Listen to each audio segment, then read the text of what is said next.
Kabanata 121 hanggang 140. Napahawak si Elsa sa kanyang mga paa at nakita ang pagtulo ng dugo mula sa kanyang mga daliri. Alam niyang hindi ito sinungaling sa kanya ni Charlie. Gayunpaman, nahiniling sa kanya na habarin ang kanyang pantalon sa harap ng isang kakaibang tao, siya ay nagpupumiglas ng walang katumbas. Sa harap ng buhay at kamatayan, nag-atubili sandali si Elsa at sa wakas ay nakompromiso. Ayaw niyang mamatay, pabayaan mag-disable. Namula ang mukha ni Elsa, itinaas ang ulo at sinulyapan si Charlie, tumibok ang puso at kakaiba ang buong katawan. Sa wakas, mahina niyang sinabi, "Kita ko, salamat." Tumango si Charlie, lumuhad, at hinawakan ang pantalon gamit ang magkabilang kamay at pilit itong pinunit. Inihabol ni Elsa ang hininga, napakainit ng mukha niya, mas mabilis ang pintig ng puso. Hindi siya naglakas loob na tumingin kay Charlie nang ibaba ang ulo. Kalmado ang mga mata ni Charlie, nakita niya ang sugat ng kutsilyo sa kanyang kaliwang binti, pinagsama ang kanyang dalawang daliri, at itinuro ang mga puntong acupuncture. Ang isang pahiwatig ng espiritual na enerhiya ay lumubog sa pinsala mula sa kanyang daliri. Ang mga mata ni Charlie ay palaging nakatingin sa sugat, at hindi siya sumulyap sa ibang lugar.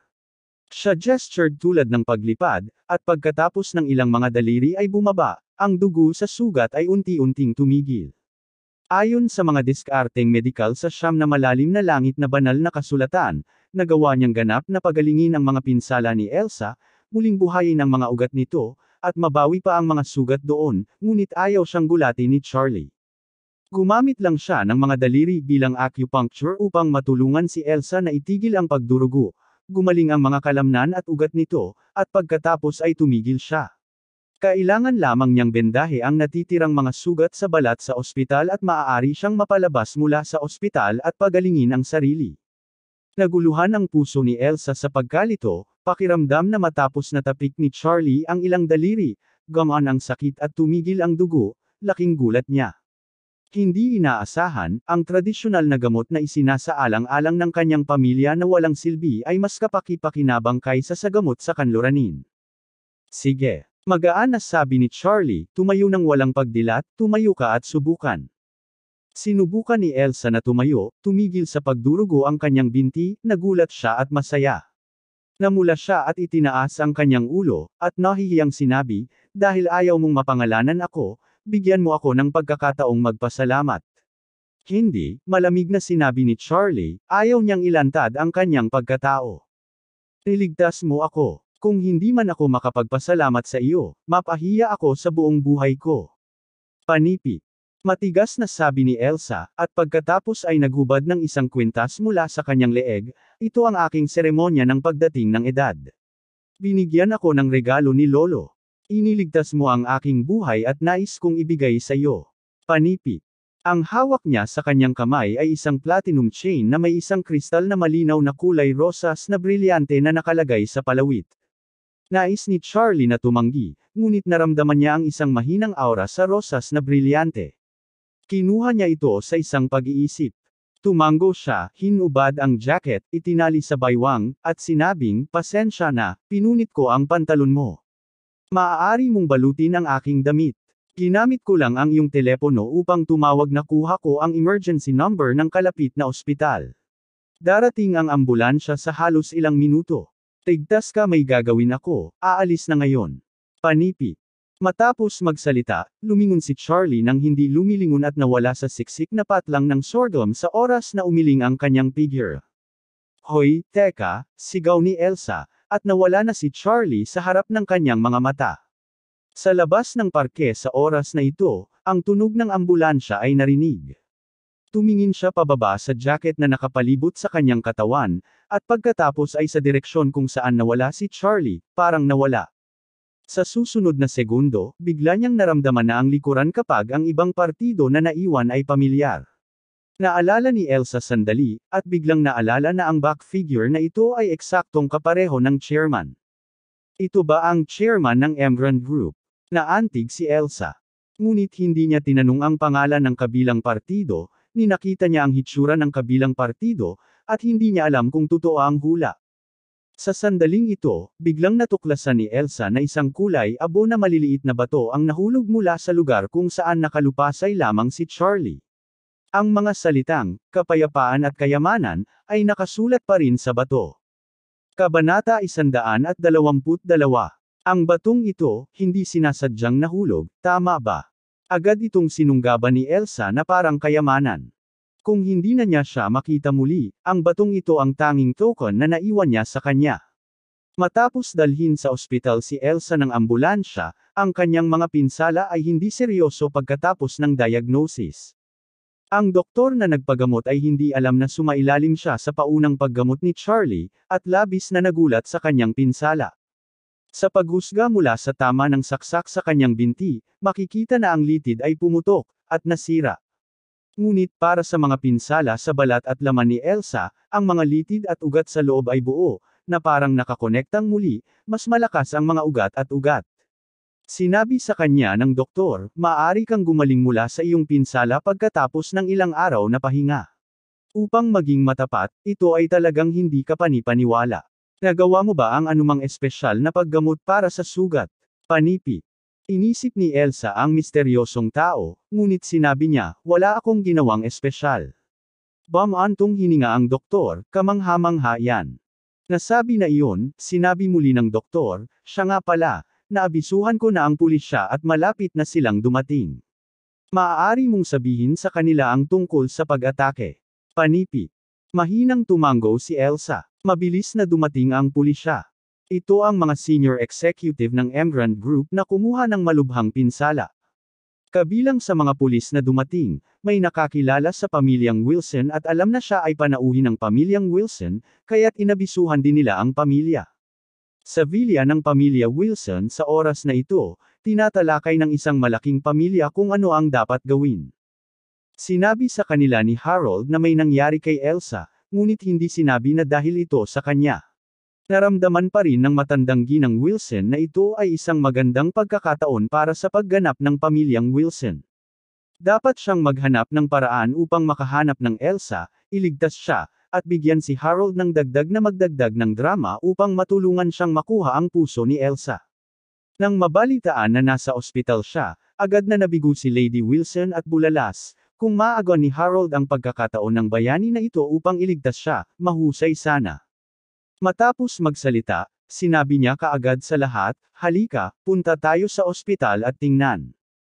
Si Harold ay walang kaibuturan sa kanyang puso, ngunit nakakagat lamang siya ng bala at pumunta sa ospital kasama ang kanyang pamilya.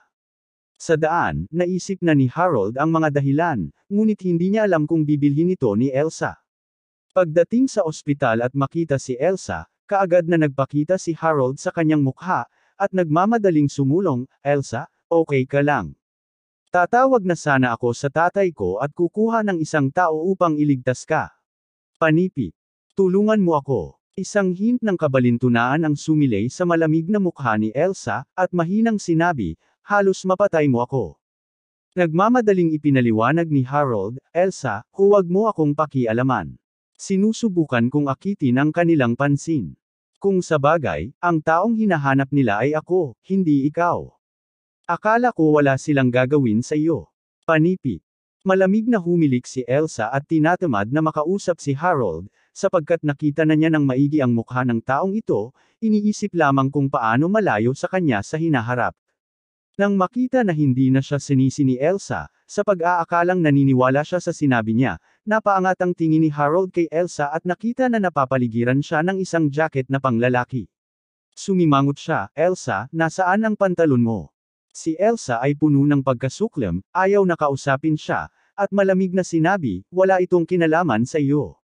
Matalas na mata ni matandang Mrs. Wilson ang tumakip sa katawan ni Elsa, nakatitig sa jacket ng mga lalaki sa kanya, at humakbang at tinanong, Elsa, kung mayroon kang anumang bagay, masasabi mo kay Lola, ang pangkat ng mga tao ay walang ginawa sa iyo, di ba? Panipi. Blanko na sinabi ni Elsa, sinaksak nila ako. Mabuti na lang at isang binata na dumaan ang nagligtas sa akin. Dahil may pinsala ako sa paa, tinulungan niya akong magamot ito. Napunit ang pantalon at hinubad niya ang kanyang jacket. Ibigay mo sa akin, bakit, may problema? Panipi. Binata. Nagulat ang matandang ginang Wilson. Ang isang binata ay nagligtas kay Elsa, na hindi gaanong maganda. Kung sakaling maganda ang pakiramdam ni Elsa tungkol sa binata, hindi ba walang pagkakataon ang kanyang mahal na apo na si Harold? Si Harold ay nagsabi rin ng masama sa oras na ito, Elsa, paano ka tinatrato ng ibang partido? Hinubad ba niya ang pantalon mo at tinatrato ka? Panipi. Inisyo ni Elsa at sinarkastikong sinabi, ano ang kaugnayan nito sa iyo? Kabanata 123. Nakaramdam lamang si Harold ng isang buzz sa kanyang ulo, at isang alon ng panibugho ang tumama sa kanyang noo. Hindi niya hinawakan ang kamay ni Elsa, hinuberan siya ng isang kakatwang lalaki, at hinahawakan at pinipindot pa rin niya ang hita niya. Paano ito matatanggap? Walang pakialam si Harold sa sandaling ito na labis na nabigo sa kanya si Elsa. Napangisi siya at sinabi, sa palagay ko ay hindi ka nais ng taong ito na iligtas ka, ngunit nais na samantalahin ang apoy, at subukang insulahin. Pagkahulog ng boses ni Harold, ang lahat ng mga mata ng pamilyang Wilson ay nakatuon kay Elsa. Inisip ng lahat ang katulad niya. Ang isang maganda at kaakit-akit na babae na nakahiga sa harap ng isang kakaibang lalaki na may mga disheveled na damit, hinayaan ng ibang tao na kuskusin siya, ang panloob na damdamin na ito ay gumawa ng iniisip ng mga tao. Si Elsa ay umuuga ng galit, labis na nabigo kay Harold. Hindi lamang siya unang nakatakas, ngunit ngayon ay nakakahamak na nagsasabi tungkol sa kanyang aksidente, at sa harap ng maraming tao, hindi lamang ito walang prinsipyo ngunit walang kahihiyan. Malamig na sinabi ni Elsa, Harold, ang taong nagligtas sa akin ay hindi gumawa ng anumang mali sa akin. Hinubad ko ang sarili kong pantalon. Wala itong kinalaman sa iyo. Panipi. Pagkatapos nito, napangisi si Elsa at isinumpa, ikaw pala, Harold, lahat ay sanhi mo ngayong gabi. Nang dinala ng ibang partido ang mga tao upang makapaghiganti, napakabilis mong tumakbo at iniwan mo ako kung nasaan ako.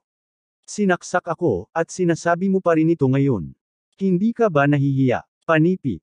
Nasamid si Harold, namula ang mukha at wala siyang imot. Hindi man siya tinignan ni Elsa, agad siyang bumangon sa ward, huminto ng kotse, at bumalik sa hotel na tinutuluyan niya. Natigilan din ang pamilya Wilson. Walang naisip na ang katotohanan ng bagay ay naging ganito. Ito pala ay si Harold ang nagdulot ng gulo at iniwan ulit si Elsa, na naging sanhi ng pagsaksak kay Elsa. Sa sandaling lumayo si Elsa, sinampal ng matandang ginang Wilson ang mukha ni Harold na may galit. Binugbog si Harold at pinagalitan ni Lady Wilson, paano kita karaniwang tuturuan sa iyo? Hayaan mong pakitunguhan si Elsa, magaling ka. Iniwan mo si Elsa upang ipagtanggol ang sarili, nagawa mo ang ganitong uri ng pag-uugali ng hayop, paano niya ito magustuhan? Nasa iyo ang lahat, panipi. Lola, nagkamali ako. Napahawak si Harold sa kanyang maiinit na mukha at biglang nagising, labis na pinagsisisihan. Doon lang niya napagtanto na hindi sila magkasama ni Elsa.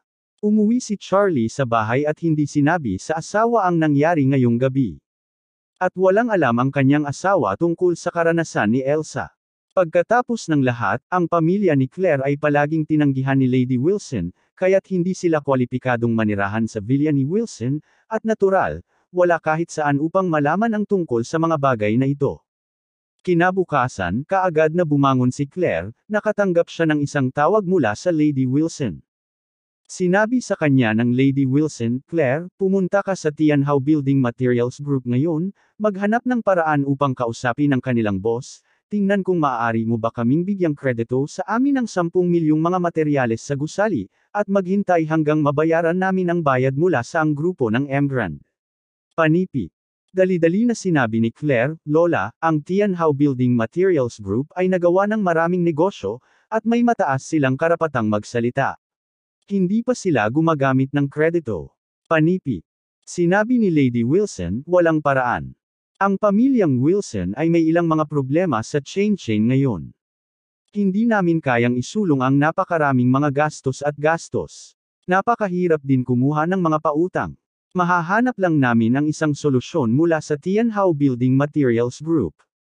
Panipi. Pagkatapos, sinabi muli ng Lady Wilson, Claire, ngayong ang pamilya ay nagdurusa mula sa panloob at panlabas na mga kaguluhan, hindi ako binibigyan ng lakas ng iyong pinsan. Ngayon lang ako umaasa sa iyo. Mag-isip ng isang paraan upang magkaroon ng isang mahusay na pakikipag-chat kay Joe Tianhao, ang boss ng Tianhao Building Materials Group. Hanggat tumango siya, may pagkakataon tayo. Panipi. Nag-atubili sandali si Claire, ngunit atubiling sumang-ayon, at sinabi, Lola, subukan mo ako. Mabuti, mabuti. Napasinghap ng lumang ginang Wilson at sinabi, naniniwala si Lola na kaya mo ito. Kabanata 124. Matapos ang pagbaba ng telepono, si Claire ay medyo melancholic. Hindi mapigil ang tanungin ni Charlie, ano ang nangyari? Marahil ay sinabi ulit ni Claire kay Charlie tungkol sa bagay na ito. Tumango si Charlie at sinabi, bakit hindi mo sabihin sa Emgrand Group at hayaan silang mag-prepay ng 20 milyon para sa proyekto? Dali-dali na sinabi ni Claire, kaya, paano tayo makikipagtulungan sa Emgrand Group? Umakyat na kami ng mataas. Kung hihilingin namin sa isang tao na magbayad para sa proyekto, titingnan tayo. Panipi. Nais sabihin ni Charlie, ang Emgrand Group ay iyong asawa, ano ang 20 milyon? Sino ang maglakas loob na tumingin sa iyo ng masama? Ngunit hindi alam ni Claire. Sinabi niya, kaya, hayaan mo akong kausapin si G. Tianhao. Sinabi ni Charlie, kung gayon sasama ako sa iyo. Hindi naaangkop. Sinabi ni Claire, hindi ba masyadong propesyonal na kumuha ng asawa upang talakayin ang negosyo? Pagkatapos nito, sinabi ni Claire sa isang maginhawang paraan, manatili ka lamang sa bahay. Kung talagang nababato ka, lumabas ka. Wala namang mali. Panipi. Nakikita ang kanyang pagiging mapagpas siya, hindi masyadong sinabi ni Charlie. Alam niya na ang kanyang asawa ay palaging malaya, at nais na magsumikap ng mag-isa para sa maraming bagay. Pagkatapos ay maaari rin niyang hilingin sa kanya na subukan, kung hindi ito gumana, lalabas siya upang tumulong ng lihim. Matapos mag-agahan, nag-appointment si Claire kasama si Joe Tianhao, ang boss ng Tianhao Building Materials Group, at mag-isa siyang nagmaneho doon. Ang Tianhao Building Materials Group ay isa sa pinakamalaking pangkat ng mga materyales sa gusali sa Ores Hill at maging sa Jiangnan. Pangunahin itong nakikibahagi sa iba't ibang mga materyales sa gusali ng halwang metal ng aluminyo at isang kailangan na tagapagtustos para sa mga malalaking proyekto sa real estate. Si Joe Tianhao ay ipinanganak sa isang hindi napakahusay na pamilya, ngunit pinalad siya upang makakuha ng isang asawa na may isang malakas na pamilya, kaya kinuha niya ang tulong ng bahay ng kanyang asawa at umunlad hanggang sa kasalukuyang yugto. Gayunpaman, si Joe Tianhao ay may isang mahigpit na asawa. Bagaman ang kanyang asawa ay napakapangit, hindi siya naglakas loob na gamulo sa labas, kaya't si Joe Tianhao ay mayroong mabuting reputasyon ng lokal, na sinasabi na siya ay isang mabuting tao na hindi nakakalimutan ang kanyang asawa. Ang Tianhao Building Materials Group ay matatagpuan sa labas ng lungsod, na may isang malakihang pabrika na may libu-libong mga ektarya ng lupa lamang. Matapos magmaneho si Claire sa Tianhao Building Materials Group, dumating siya sa gusali ng opisina. Matapos ihinto ang sasakyan, si Joe Tianhao ay naghihintay sa lobby ng opisina sa loob ng mahabang panahon. Nang makita ang kanyang pagdating, si Joe Tianhao ay agad na nagsumikap ng isang masigasig na ngiti, lumakad kay Claire, maagap na inunat ang kanyang kamay, at sinabi, "Oh, G. Wilson, maligayang pagdating." Inilahad ni Claire ang kanyang kamay, inalog ito ng maten-ahon, at nakangiting sinabi, "Mr. Tianhao, masyado kang magalang." Panipi. Matapos magsalita, nais niyang bawiin ang kanyang kamay. Ngunit nalaman niyang hinawakan ni Joe Tianhao ang kamay nito at hindi binitawan, at hinigpitan pa niya ang hawak. Malabas na hinugot ni Claire ang kanyang kamay, at sinabi na may maingat na ekspresyon, "Mr. Tianhao, anong ginagawa mo?" Panipi. Nagmamadali na napakamot si Joe Tianhao ng kanyang ulo at ngumiti. "Palagi akong naririnig tungkol sa iyo sa paligid at nakita kita ngayon. Hindi ko napigilan. Patawarin mo ako." Pagkakita sa kanya, prangka rin si Claire at direktang naghingi ng paumanhin, medyo gumaan ang pakiramdam. Sa oras na ito, si Joe Tianhao ay nagmamadali na gumawa ng isang kilos ng pag-anyaya at sinabi ng isang ngiti, "Ms. Wilson, mangyaring pumunta sa aking tanggapan para makipag-chat. Kabanata 125. Dinala ni Zhou Tianhao si Claire sa kanyang tanggapan, at sa sandaling sarado ang pinto, sumabog ang init sa kanyang mga mata. Tahimik niyang nilock ang pinto at pagkatapos ay niyaya si Claire na umupo sa sofa. Si Crime ay mukhang masikip at umupo sa tapat niya na nakatiklop ang mga kamay. Umiti si Zhou Tianhao at tinanong, Ms. Wilson, hindi ko alam kung dumating ka sa akin sa oras na ito, anong kooperasyon ang gusto mong kausapin? Panipi. Medyo nahiya si Claire at sinabi, sinasabi ko sa iyo na G. Tianhao, ang daloy ng cash ng aming Wilson Group ay medyo masikip kamakailan, kaya nais kong tanungin ka, maaari mo ba kaming pahintulutan muna na i-credit ang isang pangkat ng mga materyales sa pagbuo? Account sa kredito. Sinabi ni Zhou Tianhao na may isang kahihiyan, tungkol sa sitwasyon ng aming Tianhao Building Materials Group, Ms. Wilson, dapat mong magkaroon ng kamalayan dito. Hindi kami nagbabayad para sa kredito o magpapadala muna ng mga materyales. Kumuha ng mga materyales ngunit palabasin muna ang mga pondo.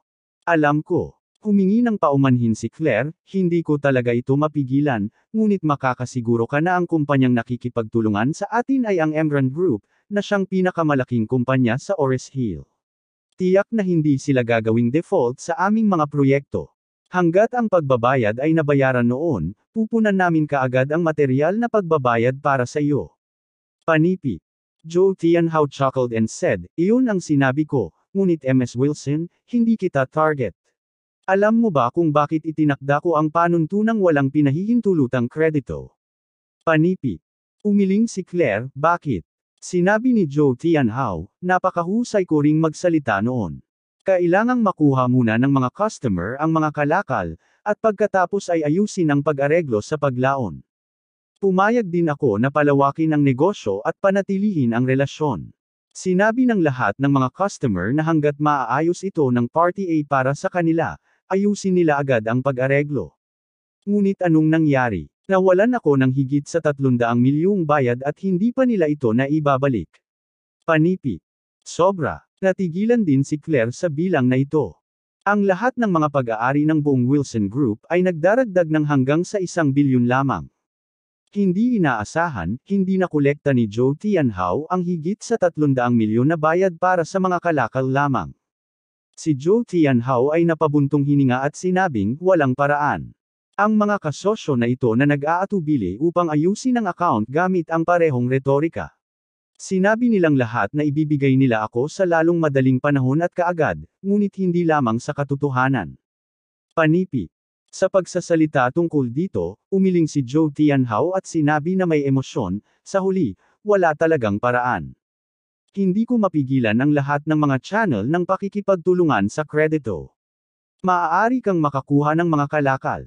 Marami akong kalakal dito, ngunit kailangan mo munang magbayad. Panipi.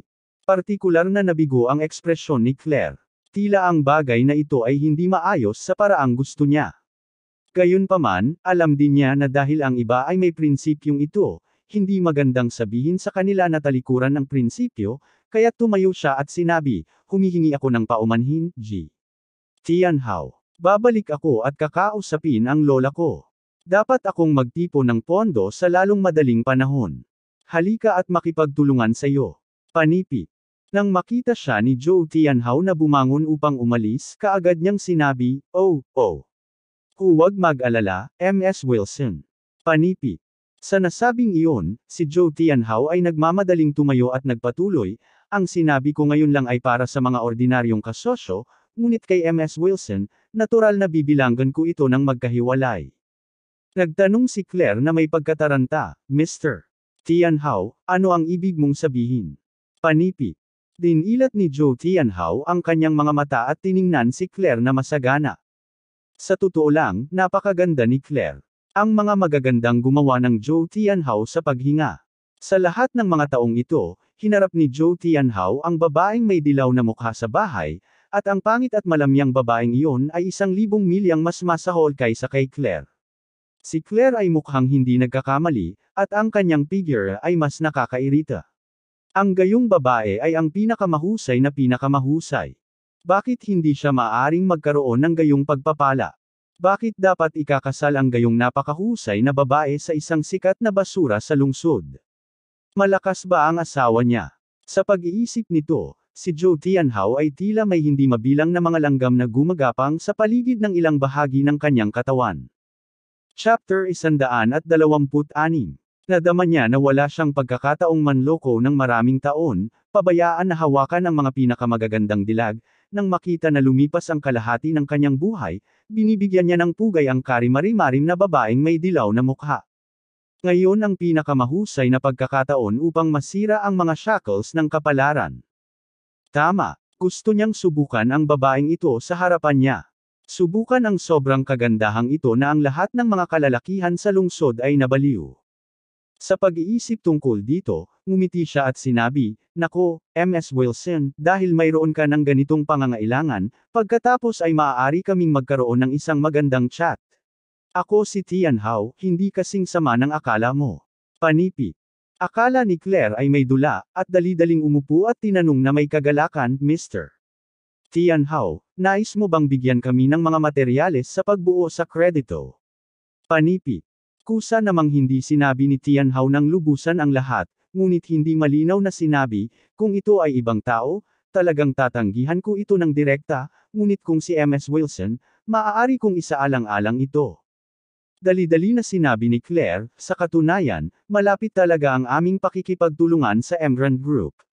Kung bibigyan mo kami ng mga materyales sa gusali ng may kredito, mabibigyan ka agad namin ng pera pagkatapos ng unang pangkat ng pag-ayos mula sa Emgrand.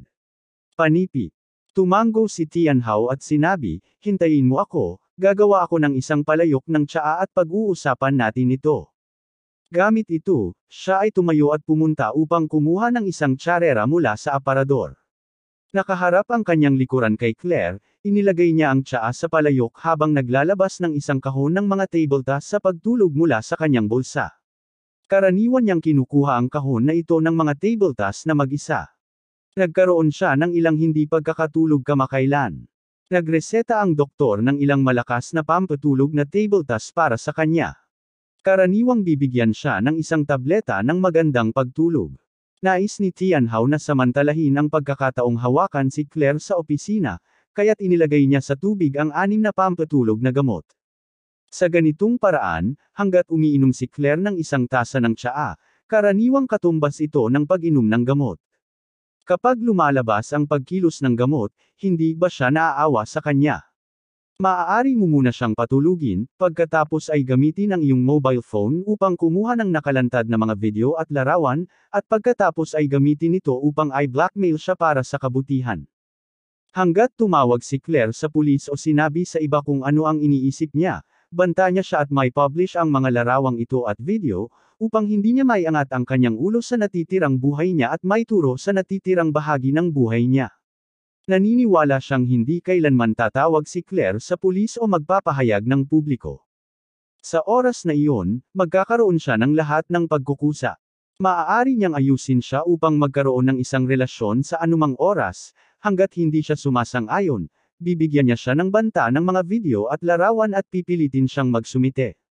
Sa ganitong paraan, hindi ba siya magiging katumbas ng pagkakaroon ng isang matalik na kaibigan? Hahaha, hindi pa rin ba masaya ang pagtatapos para sa kanya? Ang mas naisip niya tungkol dito, mas natutuwa siya. Matapos gawin ang tsaa, ang kanyang kutis ay bumalik sa normal, at bumalik siya sa sofa upang maupo. Habang ibinuhos kay Claire ang isang tasa ng tasa, sinabi niya, "Ms. Wilson, huwag mag-alala, dahan-dahan tayong mag-usap ng isang tasa ng tsaa." Panipi.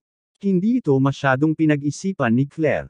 Matapos magsalita ng sobra, naramdaman niyang medyo tuyo at tuyo, kaya kinuha niya ang tsaa at humigop.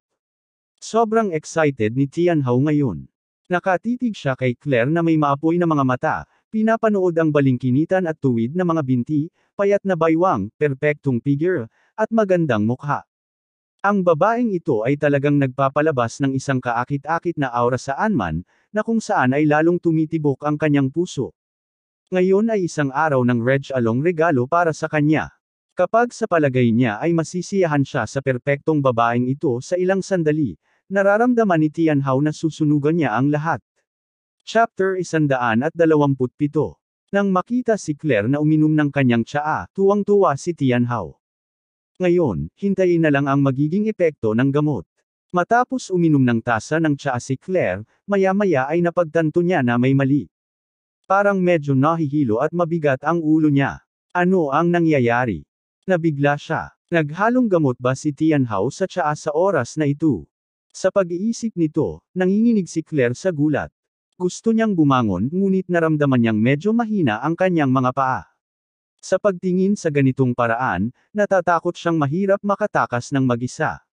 Sinamantala ang kanyang sariling kamalayan, tahimik niyang binuksan ang telepono, natagpuan ang numero ni Charlie sa WeChat, at pinindot ang pindutan upang magsalita. Ang boses ay ipinadala dito, at kasabay nito, sinabi niya kay Tianhao, Mr. Tianhao, parang nahihilo ako. Walang mali sa tsaang ito, tama ba? Panipi.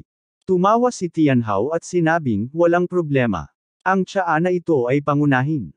Nagkakahalaga ito ng higit sa 10,000 isang kati. Ang sarap, may kopa ka pa ba? Panipi. Sinabi ni Claire, hindi salamat, G. Tianhao, medyo hindi ako komportable. Maaari mo ba akong palabasin? Panipi. Tumawa ng ilang beses si Tianhao. Nakaupo siya sa tagiliran ni Claire, ngunit sa oras na ito, tumayo siya at naglakad sa gilid ni Claire at umupo sa tabi niya. Sa pagtingin sa hindi mapakali na si Claire, ngumiti si Tianhao at sinabing, Mr. Wilson, sinabi ng lahat na ikaw ang nangungunang kagandahan sa Ores Hill. Nakita kita ngayon. Ito talaga ay isang karapat-dapat na reputasyon. Talagang hinahangaan ko ito. Panipi. Nang makita na naipost niya ito, lumipat si Claire sa kabilang panig, umiling, at sinabi, Mr. Tianhao, maaari bang mangyaring lumayo ka sa akin? Panipi. Umiti si Tianhao at sinabing, ano ang nangyayari kay Ms. Wilson? Kami ay kasosyo. Hindi masakit saktan, di ba? Panipi.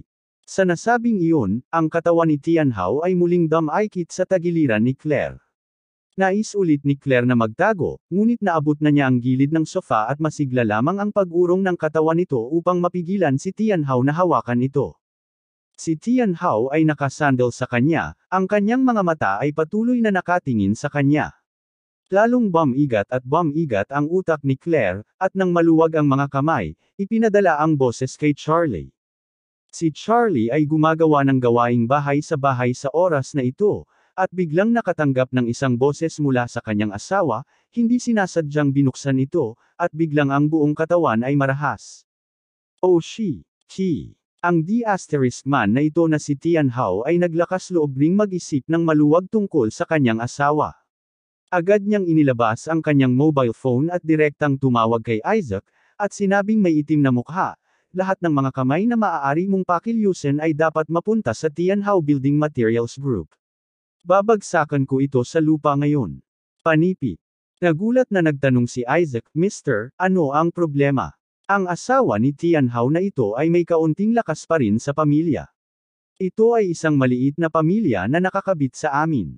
Kung madali nating i-level ang Tianhao Building Materials Group, hindi kami makakalaban sa ibang mga nakababatang kapatid. Panipi. Tinanong ni Charlie sa isang malamig na tinig, yun si Tianhao, na nais na saksakin ang aking asawa, sabihin sa akin, madaliin ba itong i-level? Ha? Panipi. Bigla namang kinilig si Isaac. Naisip niya na hindi sinasadya ni Tianhao ang dalagang Panginoon, ngunit hindi niya inaasahan na nabaling ang isip niya sa dalaga. Kung maglakas loob ka na magkaroon ng ganitong uri ng mapanghimagsik na ideya, ang krimen ay hindi masisisi. Kaya't kaagad niyang sinabi, Mr. Wade, agad kong pakilyusin ang tauhan at magmadali. Panipi. Sige. Pupunta rin ako doon. Panipi. Agad na sinabi ni Isaac, nasaan ka, G. Wade? Hahayaan kita na sakyan ka ng helicopter, kaya't mas mabilis ito. Panipi. Kabanata 128. Ayos ito. Makalipas ang ilang sandali, isang malakas na sibilyan na helicopter ang umungal. Sa helicopter, nakaupo sa Isaac at 10 masters na nakaitim. Labis na pangit ang kanyang ekspresyon, D*man, may mga tao pa ring naglakas loob na gumawa ng anuman sa dalaga sa isang katlo ng 1 acre sa Ores Hill. Naghahanap talaga siya ng kamatayan. Ang helikoptero ay napakabilis, at ito ay nasa itaas ng bahay ni Claire sa isang iglap. Sumugod si Charlie sa rooftop, direktang umakyat sa helikopter, at agad na sinabi kay Isaac, "Bilasan mo ang pinakamabilis na bilis." Sa oras na ito, sa Tianhao Building Materials Group. Nang makita na hindi na nakapagpumigla si Claire, tuwang-tuwa na tumawa si Tianhao, at agad na iniunat ang kanyang mga kamay, nais na habarin ang damit ni Claire. Sa ngayon, biglang bumukas ang pinto ng ilang tao. Ang isang pangit, ngunit ang agresibong babae ay sumugod sa ilang mga lalaki na mukhang mga bodyguard. Nang makita na aalisin ni Tianhao ang mga damit ni Claire, ang babae ay labis na nagalit at sumabog, "Tianhao, naglakas loob ka na kumain nang wala ako." Panipi. Natakot bigla si Tianhao. Bakit mo nahanap ang babaeng dilaw na ito? Hindi alam ni Tianhao na halos lahat ng mga tao sa paligid niya ay binili ng kanyang asawa. Araw-araw siyang nagpunta at kung sino ang lumapit sa kanya, alam mismo ng kanyang asawa kung saan siya nagpunta sa kanyang ginawa, na nakilala niya. Narinig na dumating si Claire kay Tianhao, kaagad na naging mapagmatsyag ang kanyang asawa. Si Claire ay isang tanyag na kagandahan sa Ores Hill. Dahil sa sobrang pangit ng asawa niya, pinakaayaw niya ang kagandahan. Narinig na nandito si Claire, agad siyang umalis sa opisina. Talaga, pagdating niya, nalaman niya na ang asawa niya ay makakasama ni Claire. Si Tianhao ay nagulat sa oras na ito, at nagmamadaling sinabi, "Asawa. Asawa, pakinggan mo ako. Hayaan mo akong magpaliwanag. Siya ang nanligaw sa akin." Panipi. Ang mukha ni Claire ay namula ng pamumula at medyo hindi maayos ang kanyang damit, agad siyang nagalit at isinumpa, "Di asterisk man. Mga asong kalalakihan at kababaihan ka. Wala sa inyo ang makakatakas ngayon." Panipi. Pagkasabi nito, sinabi niya kaagad sa mga tanod sa paligid niya, "Kunin mo ako sa aso at sa bee." Tik. Agad na sumugod kaagad ang ilang mga tanod, hinawakan ng mahigpit si Tianhao, at hinawakan si Claire gamit ang kanilang mga kamay sa likuran nila.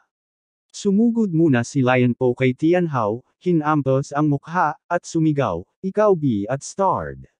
Pinagtrito ka ng aming pamilya. Kung wala ang aming pamilya, hindi mo pa rin alam kung aling pampublikong banyo ang gagamitin. Oo, naglakas loob ka pa rin na ipagkanulo ako." Panipi. Tulad ng sinabi ni Lion Po, binugbog niya ito ng malakas, nanginginig na galit. Si Tianhao ay sumisigaw at umiyak, "Asawa ko, huwag mo akong sisihin, hindi mo talaga ako masisisi. Sisihin ang vixen na ito, inakit niya ko." Panipi. Malamig na tinanong ni Lion Po, "Malinaw mong sabihin sa akin kung ano ang nangyayari." Dali-dali na ipinaliwanag ni Tianhao, "Si Claire na ito, mayroong problema sa cash outflow sa bahay, kaya nais niyang lumapit sa akin ng may kredito para sa 10 milyong mga materyales sa gusali.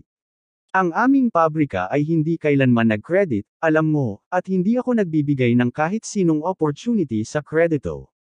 Pinag-uusapan ito, inis na itinuro ni Tianhao kay Claire at isinumpa, "Ang walang kahihiyang vixen na ito, na nakikita kong tinanggihan ko siya, sinabi niya na sasamahan niya ako sa pagtulog, umaasa na mabibigyan ko siya ng mga materyales sa gusali bilang kredito."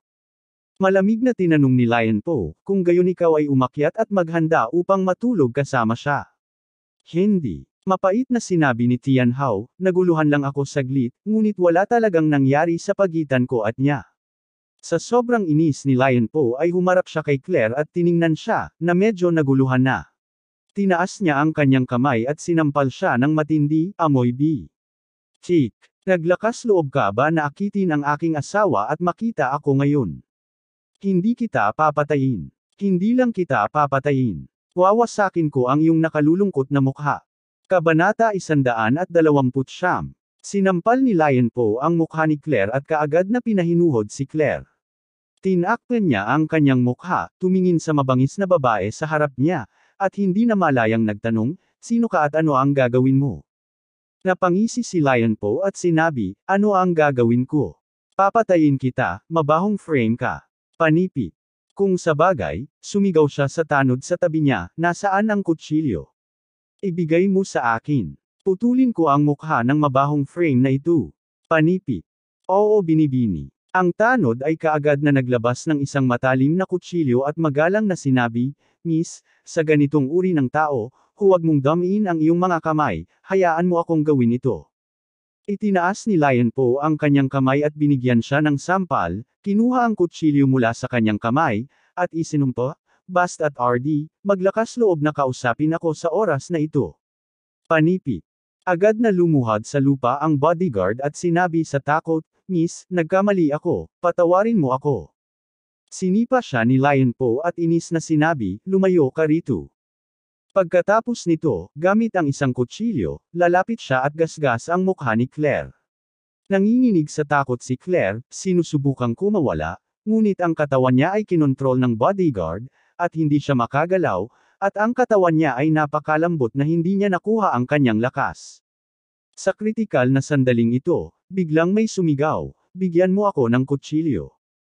Binaling ni Lion Po ang kanyang ulo, at sumugod ang isang binata na may kasamang 10 lalaki na nakaitim. Sino ka, nagbalangkas, maglakas loob na alagaan ang aking negosyo? Alam mo ba kung sino ako? Panipi. Si Charlie ay napangiti at sinabi, hindi ko alintana kung sino ka. Matapos magsalita ay sumugod siya at pinalayas ang babae. Pagkakita kay Charlie, nasira si Claire at umiyak, sumisigaw, asawa, iligtas mo ako. Sa swerte, tinipon ni Charlie ang lahat ng espiritong enerhiya sa kanyang katawan sa kanyang kamao, at biglang sinuntok ang dalawang tanod na hawak ang kanyang asawa. Boom! Ang dalawa sa kanila ay napasabog sa isang iglap at direktang nahit ang pader, at nahulog sa walang malay. Hindi na napigilan ni Claire, ngunit nang hamina ang kanyang mga binti, agad siyang nahulog sa lupa. Agad na sumugod si Charlie at niyakap siya sa kanyang mga braso, nakikita ang isang sampal na nakaprint sa kanyang mukha, ang dugo ay tumutulo sa pagkabalisa. Claire, huwag kang mag-alala. Gag-antay ka ng asawa. Panipi. Mabilis na umiyak si Claire, niyakap si Charlie, umiiyak, at sinabing, asawa, ihatid mo ako sa bahay. Tinapik siya ni Charlie sa likuran at mahinahon na sinabi, huwag kang mag-alala, dadalhin ka ng iyong asawa sa bahay, walang makakasakit sa iyo. Tulad ng sinabi niya, isang alon ang lumabas mula sa kanyang kamay, na nakatulog ng malalim si Claire. Inilagay ni Charlie si Claire sa sofa sa tabi niya at sinabi kay Isaac, protektahan mo ang asawa ko para sa akin. Tumango si Isaac at mahigpit na sinabi, Mr. Wade, huwag mag-alala, nasa ligtas siyang mga kamay, itataas ko ang aking ulo upang makita ka. Panipi. Tumingin si Charlie sa babaeng may dilaw na mukha na sinipa niya, sinunggaban siya mula sa lupa, at sinuntok sa mukha, pinalo mo ang asawa ko. Si Lion Po ay puno ng dugo at pasiga na sumigaw, manggahas ka bang talunin ako? Kilala mo ba ako, papatayin kita. Pagkatapos nito, sumigaw siya sa tanod sa tabi niya, patayin mo siya para sa akin. Patayin siya. Sino mang pumatay sa kanya, bibigyan ko siya ng 1,000,000. Panipi. Nang mabigla ang maraming mga bodyguards, agad silang nagmadali. Blanko na sinabi ni Charlie sa mga tauhan ni Isaac, patayin ninyo ako. Patayin mo ako. Maraming tao na nakaitim ang agad na kumuha ng mga pitch black pistol mula sa kanilang bulsa at hinayla ang gatilyo sa mga bodyguard. Hindi pinangarap ng mga tanod na ito na ang pangkat ng mga taong nakaitim na pumarito ay mayroong mga baril. Bukod dito, ang kanilang pagmamarka ay mahusay. Ang bawat pagbaril ay direktang tumama sa bungo ng mga tanod na ito. Sa isang iglap, lahat ng mga tanod ng Lion Po ay namatay na malungkot. Ang bungo ng lahat ay binuhat ng mga bala. Si Lion Po ay natakot sa biglaang eksenang ito, sino ka? Sinisita ni Charlie, asawa ako ni Claire. Si Tian Hao, na nakatayo sa katabi niya, ay nanginginig sa natakot na mga binti, ikaw ang manugang na lalaki ng pamilyang Wilson. Umiti si Charlie at tinanong siya, ano? Nagtataka ka ba, paano ang isang manugang na lalaki ay may ganoong kalakas na background? Panipi. Paulit-ulit na tumango si Tian Hao. Kabanata 130. Si Lion Po sa tabi niya ay kumalma at sumabog, sabihin mo. Ang pangalan ko ay Lion Po. Anak ako ng pamilyang Feng sa Haicheng. Narinig mo na ba ang pamilyang Feng? Ang aming Panginoon ay ang pamilya Wade ng East Cliff. Kung pipakawan mo ako, gaano man kalakas ang iyong background, hindi ka titipirin ng aming pamilya Feng. Hindi ka bibili ng pamilya Wade. Panipi. Oh. Malamig nang umiti si Charlie, at sinabi sa babaeng kulay dilaw ang mukha, "Makinig kayo, anak ako ng pamilyang Wade ng Eastcliff. Ako ang iyong Panginoon. Ang pangalan ko ay Wade Isaac." Panipi. Boom. Nang lumabas ang mga salitang ito, si Lion Po ay tinamaan ng kidlat. Tumingin siya kay Charlie nang malapad ang mga mata na parang multo. Ikaw ay Wade family Mr. Wade. Paano ito magiging posible? Paano ang Wade family na si G. Wade ay nasa isang maliit na lugar tulad ng Ores Hill? Panipi. Sa oras na ito, biglang lumapit si Isaac at sumigaw, "Lion Po! Naglakas loob ka bang maging matigas kapag malapit ka ng mamatay? Ito ang aming batang Panginoon na si Charlie." Panipi. Si Lion Po lang ang nakakita kay Isaac. Isaac. Ito ang tagapagsalita ng Wade family sa Ores Hill. Siya rin ang tao na sinubukan ng kanyang ama na makakaya upang makuha ang pabor. Bakit siya nandito? Ay ito. Ang binatang ito ba talaga ang binata Panginoon ng pamilyang Wade? Biglang bumagsak si Lion Po, nakaluhod sa lupa at desperado kang kumubi, "Mr. Wade, nagkamali ako, Mr. Wade. G. Wade, patawarin mo ako, G. Wade. Alam ko talaga na si G. Wade. Mali ako. Kung nalaman kong asawa mo ito, hindi ko na siya darayahang hawakan ng daliri, G. Wade." Panipi. Si Tian Hao ay sumilid din sa pantalon sa takot. Lumuhad siya sa lupa nang may isang plop at sinabi na may luha, "Mr. Wade, mangyaring patawarin mo ako." Ang ekspresyon ni Charlie ay masama ang loob. "Kung nagpaplano ka laban sa aking asawa, inaasahan mo pa ba na iligtas kita?" Pagkatapos ng lahat, sumigaw si Charlie sa mga lalaking nakaitim, "Shoot this bast" at RD bagay sa kanyang crotch. Panipi. Boom. Isang lalaki na nakaitim ang nagtaas ng kamay at nagpaputok ng walang pag-aalangan. Sa isang iglap, nagkaroon ng pagsabog ng dugo sa duyan ng Tian Hao. Nasira ang ugat niya. Sinabi muli ni Charlie, basagin ang kanyang gulugod, "Gusto kong maging paltos siya sa isang mataas na posisyon, at maaari lamang siyang lumipat sa itaas ng kanyang leeg sa buong buhay." Ang dalawang lalaking nakaitim na damit mula sa likuran ay kaagad na sumulong at sinuntok si Tian Hao sa lumbar gulugod. Mag-click. Nakaramdam ng isang matinding sakit si Tian Hao. Ngunit ang sakit ay tumagal lamang ng isang segundo. Susunod na pangalawa, naramdaman ni Tian Hao na tuluyan na siyang nawalan ng malay mula sa ilalim ng kanyang leeg. Mataas na paraplegia. Hindi ba siya kailangang humiga at mamuhay sa buhay na ito? Ni wala siyang kakayahang tumayo. Ni wala na siyang kakayahang kontrolin ang kanyang bituka. Ang buhay ay mas mahusay kaysa sa kamatayan, hindi ba ito buhay na patay? Si Tian Hao ay labis na desperado, at hinahangad niyang patayin ang taong ito, ngunit sa oras na ito ay wala siyang kakayahang pumatay sa kanyang sarili. Ang lalaking nakaitim ay tumingin kay Charlie at tinanong, "Mr. Wade, ano ang dapat kong gawin sa babaeng dilaw ang mukha?" Sinabi ni Charlie na may malamig na mukha, pareho. Hayaan silang maging isang pares ng mga buhay na patay. Panipi. Nababaliw si Lion Po, hinablot ang kanyang buhok at sumisigaw para sa awa. Ngunit hindi siya bibigyan ng pagkakataon ni Charlie. May isang dead end lamang kung maglakas loob ka sa pag-ruffle ng kanyang mga balahibo. Huwag. Napakamurang pumatay sa kanila ng isang shot. Ang buhay ay mas mahusay kaysa sa kamatayan sa buong buhay, ito ang pinakamahusay na wakas. Kabanata 131. Nasira din ang gulugod ni Lion Po. Muli. Parehong asawa at may mataas na paraplegia. Hindi kailanman magkakaroon ng pagkakataon na mabawi. Si Isaac ay sumulong sa oras na ito at magalang na sinabi, "Mr. Wade, ang 300 mabibigat na maghuhukay na aking kinilos ay dumating. Hanggat may sasabihin ka, papatayin namin kaagad ang buong Tian Hao Building Materials Group." Panipi. Sige. Tumango si Charlie at malamig na sinabi, "Abisuhan ang lahat ng mga manggagawa na ang paglikas ay makukumpleto sa loob ng 10 minuto. Makalipas ang 10 minuto, lahat ay magiging pipi dito." Panipi. Sina Tian Hao at Lion Po ay takot. Isang panghabang buhay ng masipag, natapos na ba ito? Ang lahat ay nawala, at maaari lamang silang maging mga patay sa hinaharap. Nang walang pera, sino ang mag-aalaga sa kanila? Walang pakialam sa kanila si Charlie. Hiniling niya na i-on ang alarm ng sunog, at agad na nagsimulang lumikas ang buong pabrika. Nang maglaon, kinuha ni Charlie si Claire, na natutulog na at hiniling sa maraming tao na nakaitim na dalhin sina Tianhao at Lion Po na hindi makagalaw. Nang lumabas ang lahat sa labas ng gusali ng tanggapan, ang buong pabrika ay halos lumikas.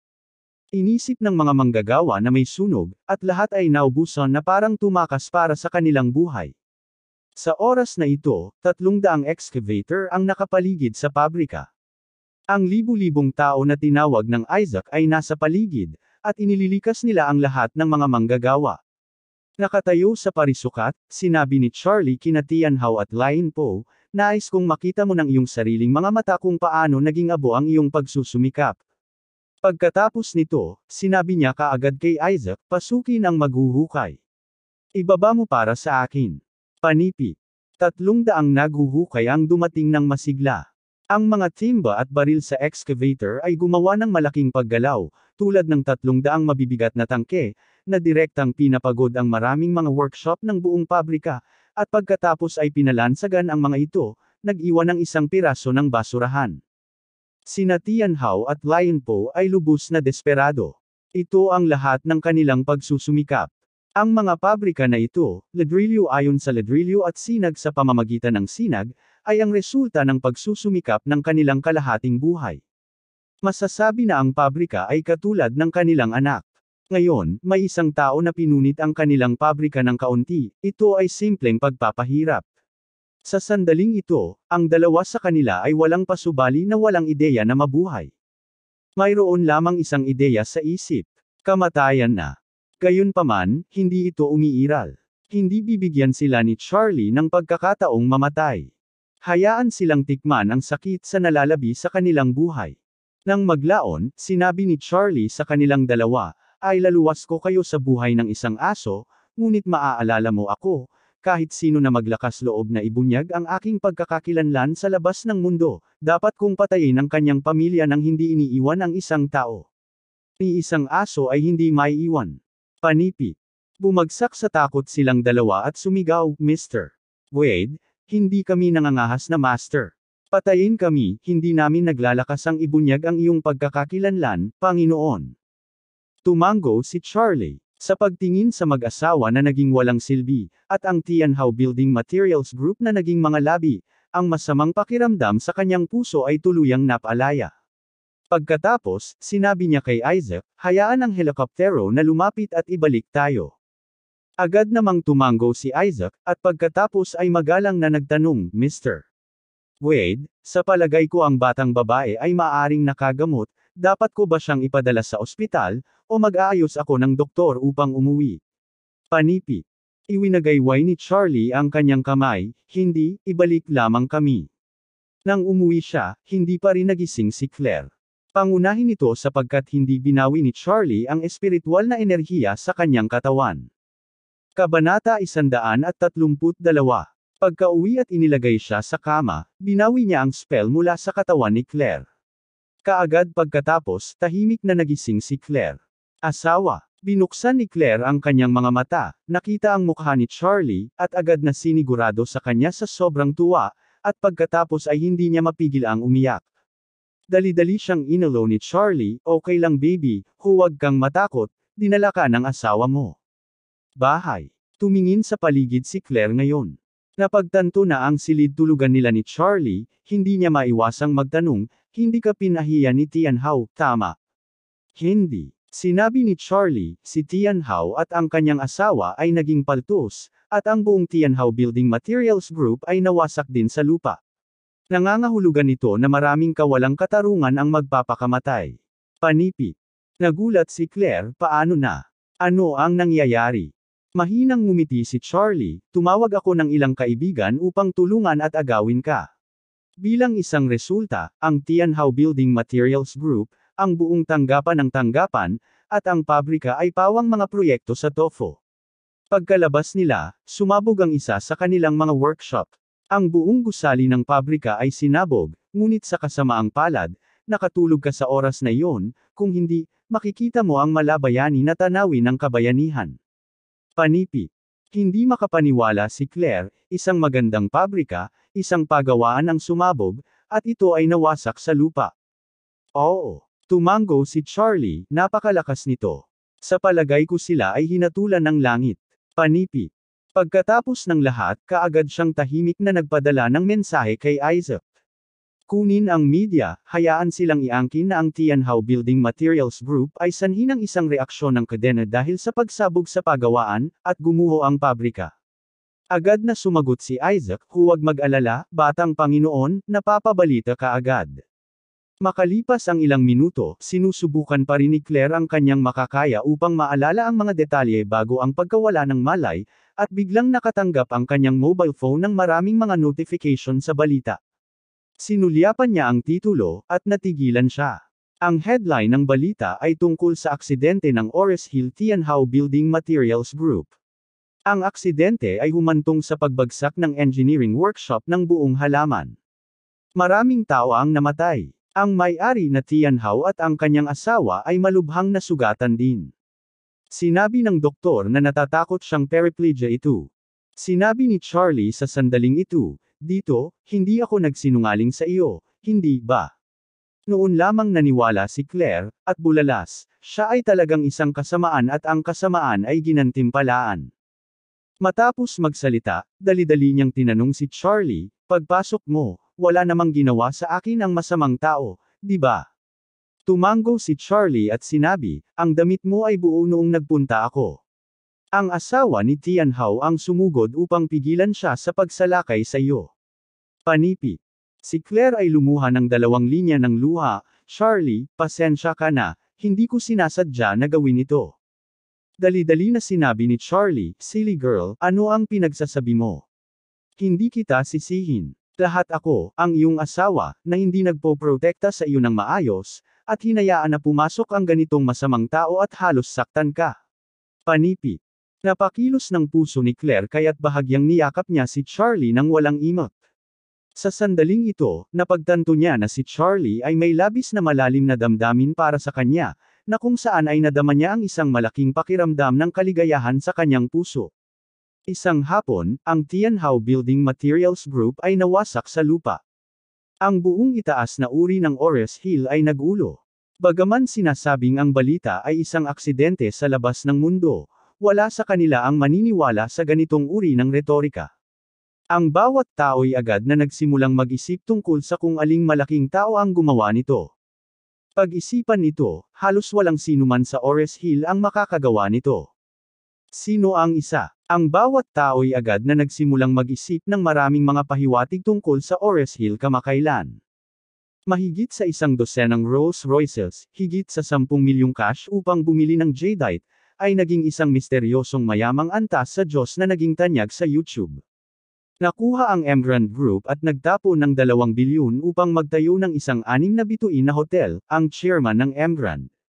Ang misteryosong tao na pinagkatiwalaan ng Shangri-La Hanging Garden at gaganapin ang seremonya ng kasal para sa 2 tao sa walang uliran kasaysayan.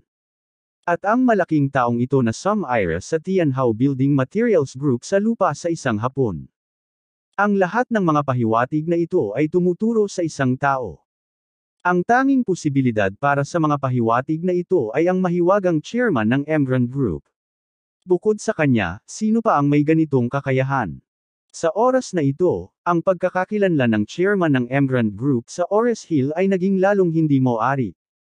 Kabanata 133. Ang pinakamalungkot na tao kapag ang Tianhao Building Materials Group ay nawasak ay si Ginang Wilson. Ngayon ang ekonomiya ng pamilyang Wilson ay medyo hindi dumadaloy, inaasahan din niya na mahimok ni Claire ang Tianhao Building Materials Group na palabasin muna ang isang pangkat ng mga materyales sa gusali sa kredito, na maaaring ituring bilang isang nakakubli na solusyon sa pressure sa pananalapi. Hindi inaasahan, ang buong Tianhao Building Materials Group ay natanggal sa isang hapon. Ngayon, ang pinababahalaan ni Lady Wilson ay ang isyu ng mga pondo. Kung paano makalakam ng isang kabuuan ng mga pondo ay naging kanyang pinakadakilang bangungot. Hindi sinabi ni Claire sa lola ang nangyari kahapon. Sa karanasang ito, lihim siyang nagpasya na huwag harapin ang iba pang mga usapin ng pamilya sa hinaharap at magtuon ng pansin sa pakikipagtulungan sa Emgrand Group. Iba pang mga bagay, kahit na magtanong si Lola, hindi siya kailanman makagambala. Kinabukasan, nakabawi si Claire mula sa maraming kondisyon sa pag-iisip at pisikal, at hindi makapaghintay na magtrabaho. Si Charlie ay lumabas sa umaga upang mamili ng mga pamilihan, at nang siya ay umuwi, nakita niya ang matandang guro, si Jacob, na nakaupo sa sofa na may malungkot na ekspresyon at bumantong hininga. Kumunot ang noo niya at tinanong, "Tay, bakit nasa masama ang iyong pakiramdam? Sino ang nagpasaya sa iyo muli? Hindi kaya ikaw ay niloko sa pagbili muli ng mga antigo?" Panipi. Humigop si Jacob ng jasmine tea at inis na sinabi, "Huwag banggitin ang mga antigo, she. Tea, galit ako kapag binanggit mo ito." Ano? Hindi mapigil ang tanungin ni Charlie, "Naloko ka ba talaga?" Sinabi ni Jacob, "Hindi dahil sa bilang ng mga lugar sa auction ng Jumbo Pavilion." Nagulat na tanong ni Charlie, "Ano ang Treasure Pavilion?" Ito ay isang clubhouse ng Ores Hill Cultural and Play Association. Ito ay madalas na nagtataglay ng mga high-end auction ng kultura at mga antigo. Ang mga auction ay lahat ng magagandang bagay na hindi magagamit sa merkado. Ang bawat pamilya ay may lugar na lalahok. Panipi. Nang magsalita si Jacob, isang bakas ng pagkaakit ang lumitaw sa kanyang mukha. Ngunit pagkatapos, sinabi niya sa isang nabigong boses, ang pamilya Wilson ay nakakuha lamang ng isang sulat ng paanyaya, at talagang ibinigay ito ng iyong lola kay Harold. Ang batang si Harold ay hindi pa nakikipag-ugnay sa mga antigo at wala siyang naiintindihan. Ano ang gagawin mo? Nakakahiya naman. Panipi. Alam ni Charlie na ang kanyang biyenan ay labis na nahuhumaling sa mga antigo, at dapat maging napaka-hindi komportable para sa kanya na mawala ang pagkakataong ito.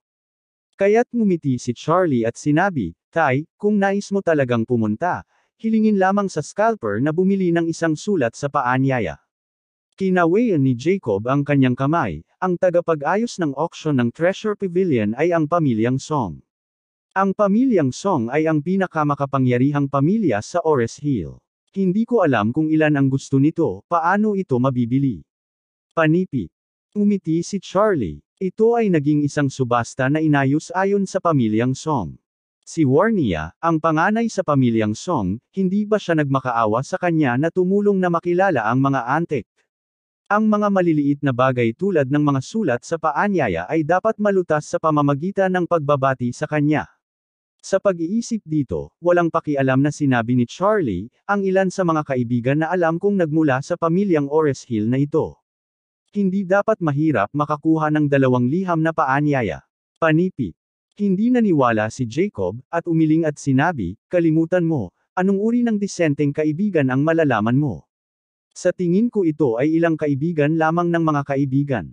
Paano nila nakontak ang pamilyang Song?" Panipi. Hindi umimik si Charlie, at dumiretso sa baba, dumaan sa telepono ni Warnia, at sinabing, "Miss Song, maaari mo ba akong tulungan na makakuha ng 2 sulat ng paanyaya para sa auction ng Treasure Pavilion?" Diretsyong sinabi ni Warnia, "Mr. Charlie, sapat na ba ang 2? Kung walang sapat, bibigyan kita ng ilan pa." Panipi. Tiningnan ni Charlie ang sulat ng paanyaya, at sinabi, "Sapat na, ngunit sasali ako sa matandang guro." Si Jacob ay isang tagahanga sa panitikan, si Claire at ang kanyang biyenan ay hindi interesado sa lahat. Kahit napakawalan nila sila, sayang ang oras. Alam ni Charlie ang kabutihan ng kanyang biyenan matapos ang huling insidente sa Antique Street.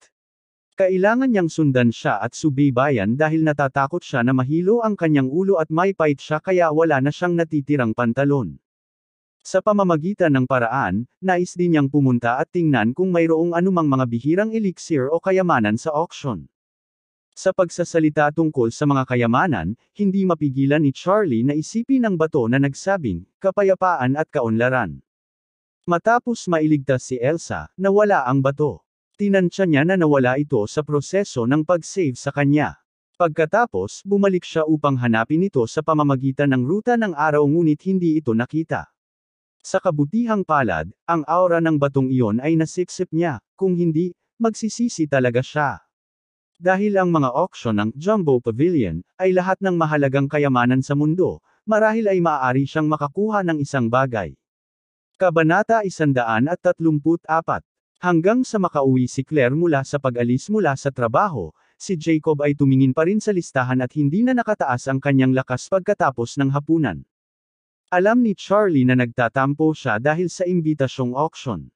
Sa oras na ito, tumawag lamang si Warnia at sinabi, Mr.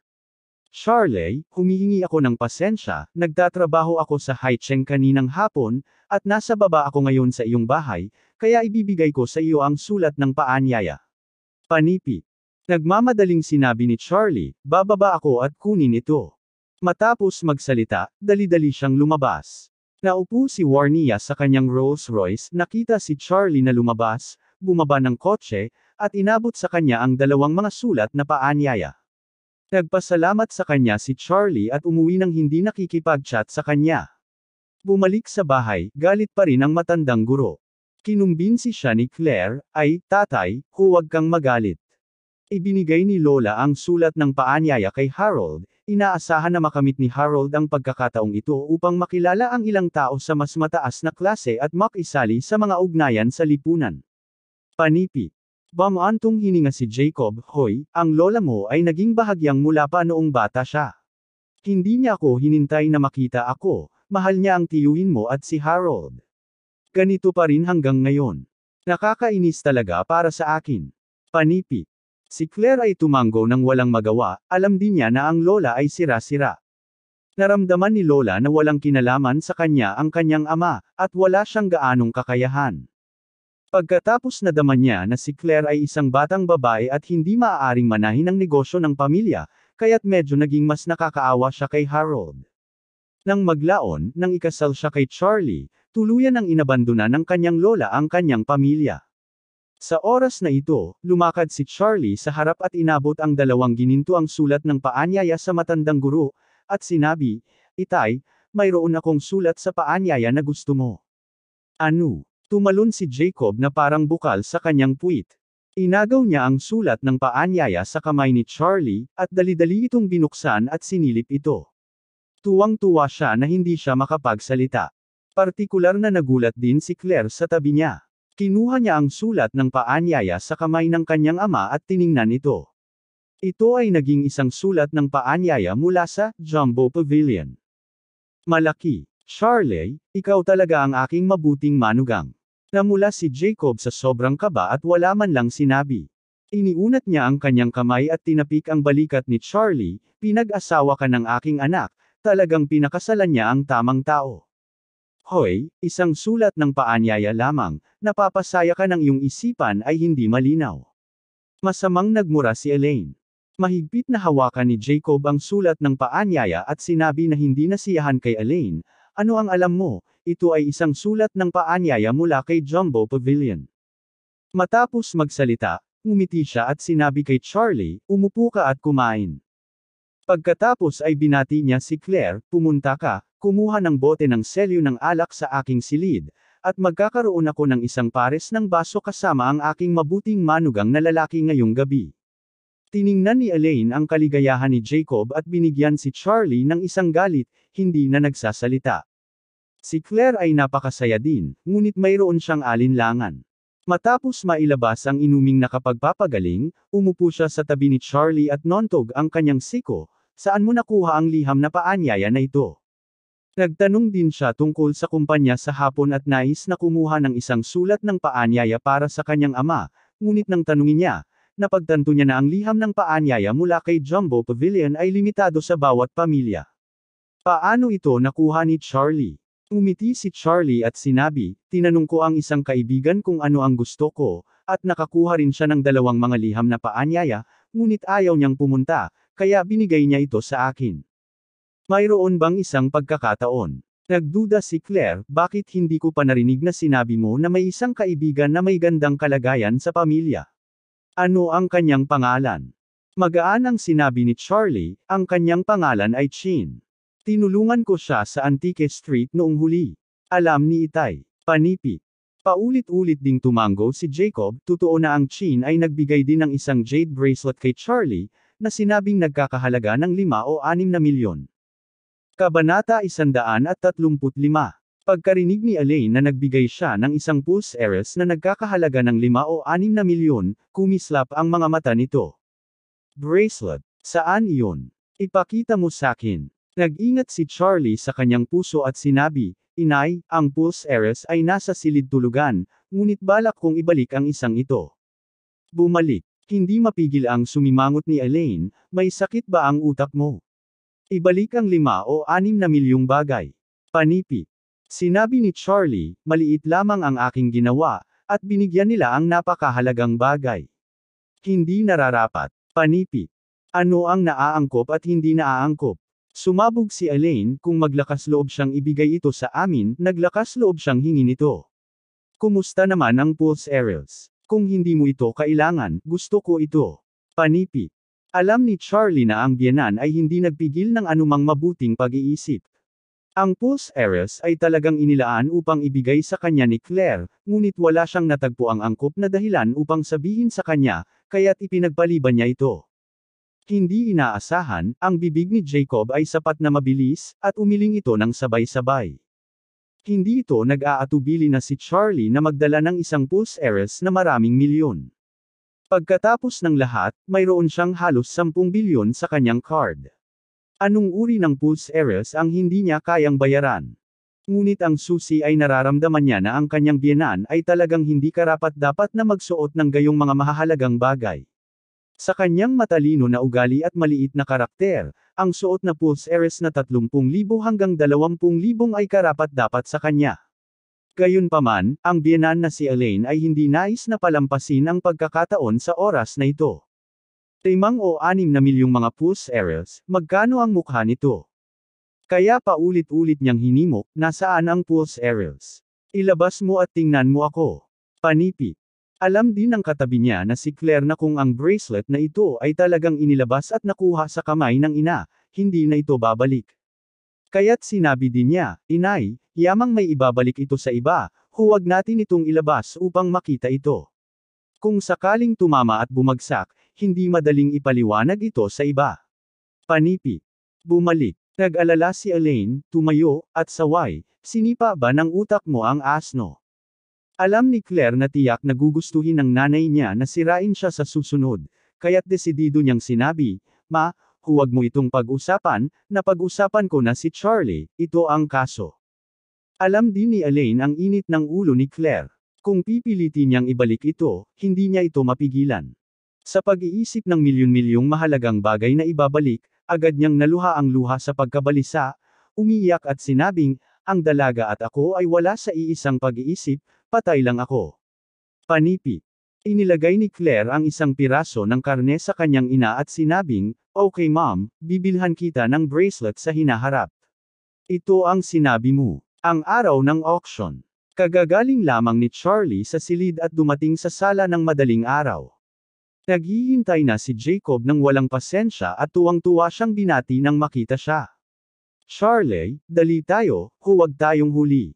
Alam na maaari siyang pumunta sa auction, hindi nakatulog ng maayos si Jacob buong gabi.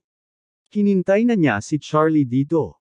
Pagkakita na lang niya sa paglabas ni Charlie ay nagsinungaling siya sa kanya at umalis na. Ang Treasure Pavilion ay isang pangkat ng mga mahilig sa kultura at libangan sa Ores Hill City, isang asosasyong pangkultura at libangan na kusang inayos. Ang base camp ay nasa isang manor sa isang nakamamanghang suburb ng lungsod. Ang background ng pangulo ng asosasyon. Sinasabing ang pagkatao ay isang higanteng real estate sa lalawigan na mahilig sa kultura at libangan. Nanguna siya sa pamumuhunan ng 100 milyon at natipon ang isang pangkat ng mga negosyante na mahilig din sa mga item sa kultura at libangan upang mabuo ang Jumbo Pavilion. Dumating sina Charlie at Jacob sa gate ng Jumbo Manor, ipinarada ang kotse, bumaba ng sasakyan, at tumingin sa paligid. Ang nakapalibot na tanawin ay talagang chic at tahimik, na may isang pakiramdam ng labis na labis, at ang lahat ng mga kotse na nakapark sa labas ay mga mamahaling kotse, at ang pinakamasama ay ang Porsches. Ang 5 Series BMW na hinimok ni Charlie ay tulad ng isang pheasant na nahulog sa isang phoenix den, lalo na nakasisilaw. Nang bumaba ang kotse ng matandang guro, kailangan niyang maglakad papasok. Kabanata 136. Si Jacob ay labis na nasasabik. Ito ang kauna-unahang pagkakataon na napunta siya sa isang napakataas na okasyon. Patuloy siyang lumilingon, ngunit medyo natatakot pa rin siya at hindi mabitawan ang kanyang mga kamay at paa. Sa pasukan ng venue, kinakabahan na ipinakita ni Jacob ang sulat ng paanyaya. Medyo nag-alala siya, magiging peke ba ang dalawang sulat ng paanyaya na nakuha ni Charlie?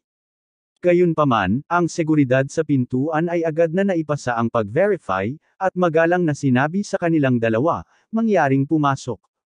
Huminga si Jacob at lumakad kasama si Charlie. Ang dalawa sa kanila ay nakapasok lamang sa venue, at si Harold, na nakadamit na parang aso, ay naglalakad din sa sobrang lakad. Pagpasok pa lang niya, nakasimangot si Harold, ang kanyang ekspresyon na kumikislap sa gulat. Nandito sina Charlie at Jacob. Ang isang ito, isang bata at basahan, ano ang ginagawa mo dito? Mayroon lamang isang liham ng paanyaya sa buong pamilya Wilson, at ngayon ay nasa kamay niya, nais bang pumasok ng dalawang basahan na ito? Iniisip ang mga pagkalugi na dinanas ni Charlie dati, galit na sumulong si Harold, at sumigaw, Charlie, paano ka nakapasok? Alam mo ba kung nasaan ito? Panipi. Narinig bigla ni Charlie ang lalaki na boses ng pato ni Harold, at hindi mapigil ang sumimangot. Nang makita ni Jacob si Harold, ngumiti siya ng matagumpay, oh, Harold, nandito ka rin. Hindi lamang tumingin si Harold kay Charlie, kundi pati na rin sa pangalawang tiyuhin na si Jacob, kaya napangiwi siya at tinanong siya, ano ang ginagawa mo dito? Mayroon bang isang paanyaya? Panipi. Siyempre. Sumabog si Jacob. Agresibong tinanong ni Harold, dahil sa makukuha pa rin ninyong dalawa ang sulat ng paanyaya. Saan ito nagmula? Panipi. Sumulyap sa kanya si Charlie at walang pakialam na sinabi, Harold, saan nagmula ang aming liham sa paanyaya? Ano ang mahalaga sa iyo? Panipi. Inisyo ni Harold at sinabi, tungkol sa inyong dalawa, paano makukuha ang sulat ng paanyaya mula sa pamilyang Song? Sa palagay ko, ninakaw niyo ang sulat ng paanyaya ng iba at pumasok dito, di ba? Panipi.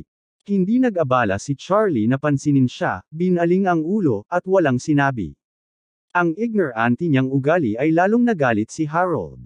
Sa kanyang mga mata, si Charlie ay isang basura lamang, wala siyang katayuan sa pamilya Wilson, siya ay isang mas mababang tao. At ngayon, si Charlie ay maaari ring makapunta sa Treasure Pavilion, na nagpaparamdam kay Harold na napapahiya. Isang mas mababang tao na kumakain ng mga natirang labi, bakit tumabi rito sa tabi niya? Napatingin si Harold kay Charlie, tinuro ang kanyang ilong, at sinabing, sabihin, paano kayo nakapasok dito? Nakasimangot si Charlie at sinabi kay Jacob, Itay, wala kang pakialam sa ganitong uri ng pinsala sa utak, Tero na, huwag mo siyang alagaan. Huminto ka. Sumulong si Harold, sadyang hinarang siya, na nakatitig ng provocative, gusto mo pa ring tumakbo, nagkasala ka ba? Dapat ay gumamit ka ng walang kahihiyang paraan upang makapasok. Hindi ka kwalipikadong pumasok sa high-end na okasyong ito. Ipakita sa akin ang iyong sulat sa paanyaya. Panipi. Galit din si Charlie, kahit paunti-unting nagparaya, imposible na paulit-ulit na makapukaw ng kalaban. Malamig na sinabi niya, tingnan mo ang aking sulat sa paanyaya. Hindi ka karapat-dapat. Labas. Sumimangot si Harold, at sumugod ang galit sa noo. Sa kanyang mga mata, si Charlie ay palaging isang walang kabuluhan wimp, maglakas loob na pakawalan siya. Hinawakan ni Harold ang braso ni Charlie, at malamig na sinabi, kung hindi ka malinaw magsalita ngayon, hindi ka papayag na umalis. Kabanata 137. Mabilis na bumaril si Harold, ngunit madaling maiwasan ni Charlie. Pagkatapos, hinawakan niya ang palso ni Harold gamit ang kanyang backhand, mahinang iling ito, at minisyon sa kanyang bibig, ano? Ang pinsala sa iyong kamay ay gumaling. Kapag natapos na ang peklat, nakalimutan ko ang sakit. Panipi. Biglang naramdaman ni Harold ang isang malaking puwersang darating, at hindi niya mapigil ang umatras ng 2 hakbang, nararamdamang galit at pagkabigla sa kanyang puso. Ang lakas ng kamay ng batang ito ay hindi mababa. Alam na hindi ito kalaban ni Charlie, Malamig na isinumpa ni Harold, "The asterisk man, you rubbish wait for me, hihilingin ko sa manager na palayasin ka ngayon." Sa pamamagitan nito, napalingon si Harold at sinigawan ang tagiliran sa tagiliran.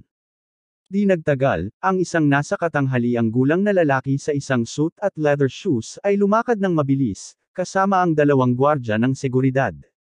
Ang nasa katanghaliang taong ito ay napakapopular at ngumiti kay Harold, "Mr. Wilson, ano ang order mo?" "Panipi." "Manager, suriin ang kanilang liham sa paanyaya." Itinuro ni Harold ang kanyang daliri kay Charlie at masungit na sinabi, "Hinala ko na peke ang kanilang sulat sa paanyaya." Para sa privacy ng mga panauhin, ang bawat sulat sa paanyaya ay hindi kasama ang pangalan ng panauhin, isang string lamang ng mga password. Ipasok ang password sa software sa telepono upang malaman ang mga pangalan ng mga kalahok. Nang makita ng manager ang marangyang damit ni Harold, alam niya na siya ay anak ng isang mayamang pamilya. Paglingon ko kay Charlie, nakasuot siya ng ordinaryong damit. Umiti siya ng mapangmata at sinabi kay Charlie, "Mangyaring ipakita sa akin ang sulat ng paanyaya at susuriin ko ito." Kahit na siya ay magalang, mayroong isang bakas ng pag-insulto sa kanyang mga mata. Dahil si Charlie ay nagsusuot ng mga ordinaryong damit, mula sa labas, hindi siya mukhang isang kilalang panauhin na maaaring pumasok sa Treasure Pavilion. Naramdaman din ni Charlie ang pagmamaktol na tingin sa mga mata ng kalaban, at hindi mapigil ang makaramdam ng galit, at malamig na sinabi, "Paano kung hindi ko?" Ang tagapamahala ay nagbigay ng isang tuyong ubo, ang kanyang mga mata ay nanlamig, at patuloy na nagtanong, "Kung gayon manggahas ka na tanungin kung aling pamilya ka sa Ores Hill City." Bago pa magsalita si Charlie, sinabi muna ni Harold, "Siya ay miyembro ng aming pamilya Wilson." "Hindi, siya ay isang manugang na lalaki ng aming pamilya Wilson. Sa katunayan, hindi siya karapat-dapat na maging isang anak ng pamilyang Wilson. Pinakamahusay, siya ay aso namin." Panipi. Ang apat na salitang, live-in manugang na lalaki, ay hulaan ng manager ng 7 o 8 puntos. Paano magiging isang manugang ang isang taong may katayuan sa Ores Hill City? Ang mukha ng manager ay lumubog, at sinabi niya, "Pag-usapan natin ito, paano ka nakapasok?" Nahaharap sa masusing pagsisiyasat ng pangkat ng mga taong ito, si Charlie ay naiinip na sa kanyang puso, at nabigo rin siya sa pag-uugali ni Treasure Pavilion na hatiin ang mga panauhin sa iba't ibang klase. Malamig na sinabi niya, "Siyempre lumakad ako."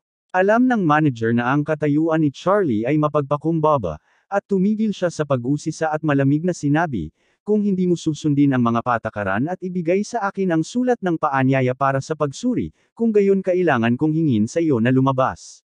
Matapos niyang magsalita, winagiwi niya ang kanyang kamay, at agad na sumulong ang dalawang security guard at inikat ang mga mata ni Charlie. Nang makita ni Jacob ang postura na ito, bigla siyang nagpanik. Natatakot siyang may problema sa sulat ng paanyaya, kaya't dali-dali niyang sinabi kay Charlie, "Charlie, sa palagay ko dapat nating iwasan ang gulo, at bumalik ng mabilis." Nakasimangot si Charlie, at nagtanong ng kaunti ng hindi inaasahan, "Tay, hindi mo ba panunuorin ang auction?" Umiling si Jacob at sinabi, "Hindi na ako aalis. Hindi kami dapat dumating sa ganitong uri ng lugar. Kung pinatalsik tayo sa ilang sandali, hindi ito magiging maganda." Panipi. Tumango si Charlie nang makita niyang nagpasya na ang matanda, at hindi na siya nagsalita. Tumango siya at inilabas si Jacob. Auction lamang ito, at wala siya rito upang dumalo dito. Dahil ang lumang master ay hindi nais na dumalo, kung gayon hindi niya kailangan na manatili rito at mas amain ang mga taong ito. Tungkol naman kay Warnia, kung tatanungin niya ang tungkol dito, sasabihin lamang niya, "Ang lugar ng iyong pamilya ng Song, natatakot akong hindi ko ito kayang bayaran." Pagkatapos, siya ay lumingon at umalis kasama ang matandang guro. Mapangahas na tumawa si Harold sa likuran niya, "Hahaha, 2 basahan, natatakot ka ba? Isang konsensya ba?" Kahit na maglakas loob na pumasok sa auction ng pamilyang Song, talagang naghahanap ng kamatayan. Panipi. Hindi siya pinansin ni Charlie at naglakad palabas. Sa sandaling ito, ang karamihan ng tao ay biglang sumabog. Kabanata 138. Ang karamihan ng tao ay kusang nagbigay ng 100 mula sa gitna, isang lalaki at isang babae, na papasok sa lugar. Ang babae ay nagsuot ng itim na damit na panggabi, na may masarap na mukha at isang payat na figure. Sa ilalim ng maliwanag na ilaw, siya ay may magandang hitsura at matikas na pag-uugali, at ang bawat galaw niya, maging ang kanyang paglalakad na postura, ay katangi-tangi. Ang kagandahang ito ay ang pinakamahusay, at Harold ay ganap na nawala sa nakikita siya. Si Warnia ay pumasok sa venue, sinuri ng kanyang magagandang mata, nakita ang dalawang walang laman na upuan sa VIP area sa harap na hilera, at tinanong, ang dalawang panauhing VIP na inimbitahan ko ay hindi pa dumating. Sumulyap si Fan Guibao sa impormasyon ng panauhin, kumunat ang noo, at sinabi, Miss Song, ipinapakita ng pasukan na ang mga sulat ng paanyaya ng dalawang kilalang panauhing ito ay napatunayan. Pinatunayan ito na pinasok nila ang aming auction. Hindi ko alam kung saan sila nagpunta. Kung nasaan sila. Pagkatapos nito, agad niyang inutos ang mga tao sa tabi, pumunta at tawagan ang tagapamahala.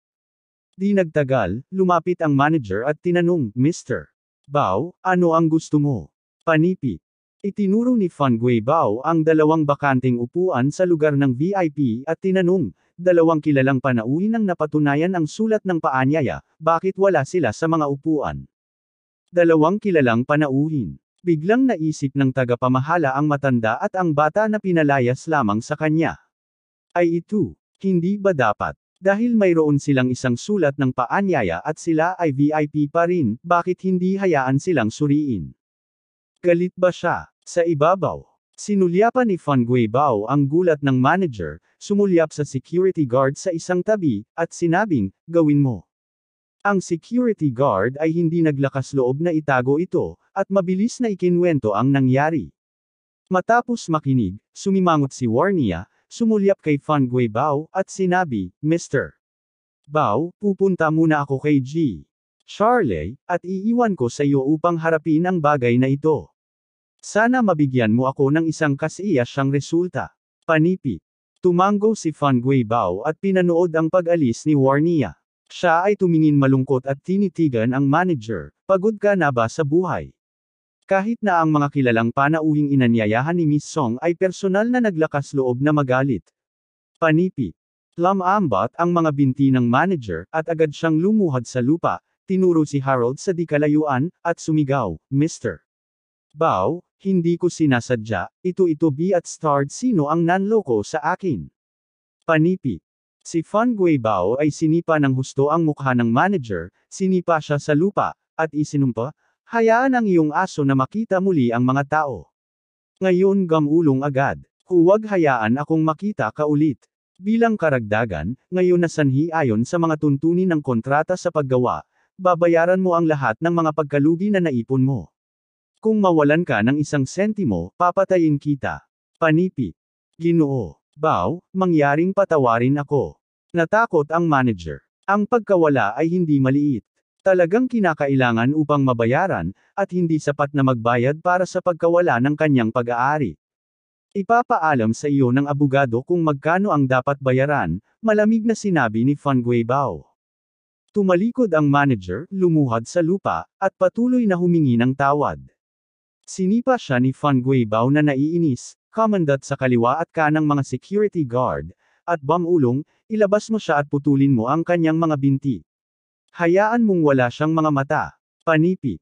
Siya ay nasa mga shopping mall ng maraming taon, at natural, hindi siya isang mabuting tao. Siya ay abala sa harap ng lahat, ngunit hindi siya kailanman magiging walang awa sa pribado. Lord, nagkamali ako, mangyaring buksan ang net. Takot na takot ang tagapamahala na humingi siya ng awa. Dalhin ang dalawang security guard at hinatak siya palayo sa kanila.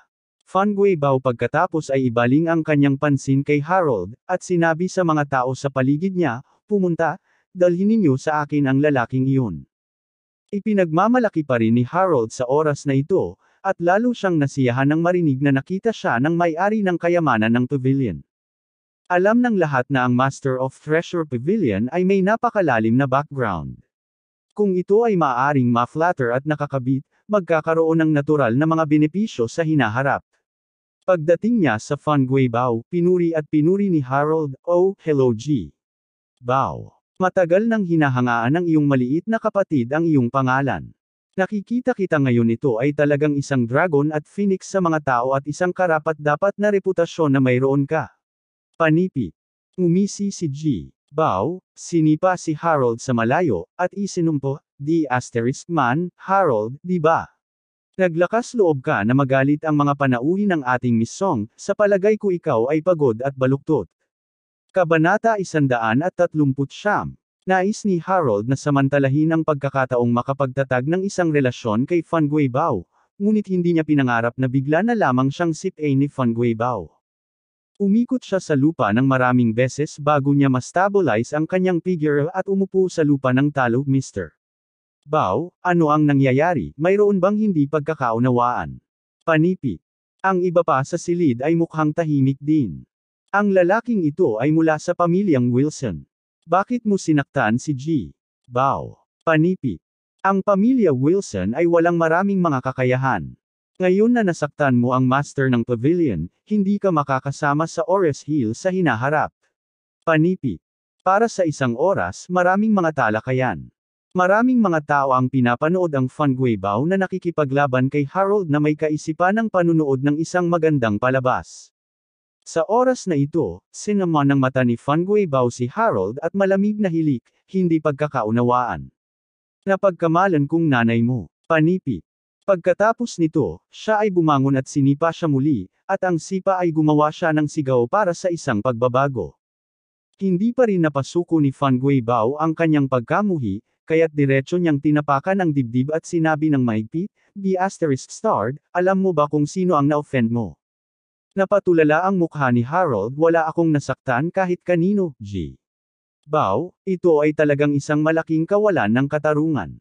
Itinaas ni Fan Guibao ang kanyang kamay at sinampal siya ng 2 beses, at galit na pinagsabihan, "Aso, ang 2 na-offend mo ay kilalang mga panauhin ng Miss Song, pinapatay talaga kita at hindi pa rin mabawasan ang galit ko." Matapos niyang magsalita, inutusan niya kaagad ang mga tao sa paligid niya, "I drag ito B at start sa mukha ko at binugbog siya." Bilang karagdagan, mula ngayon, bukod sa 2 kilalang panauhin ngayon lamang, ipinagbabawal ng aming Treasure Pavilion si Harold at ang buong pamilya Wilson. Ang iba pang mga tao ay pumasok, sino ang naglakas loob na ipasok sila at direktang mabali ang kanilang mga binti. Panipi. Kaagad pagkatapos, pinalo si Harold ng maraming security guard. Matapos ang isang laban, ang mga taong ito ay direktang kinaladkad siya at itinapon sa Treasure Pavilion. Siya ay may bughaw na ilong at namamaga ang mukha, at nanginginig ang kanyang buong katawan, at siya ay natakot ng labis upang magsalita. Alam niyang nagdulot siya ng isang sakuna at sinaktan ang buong pamilya Wilson.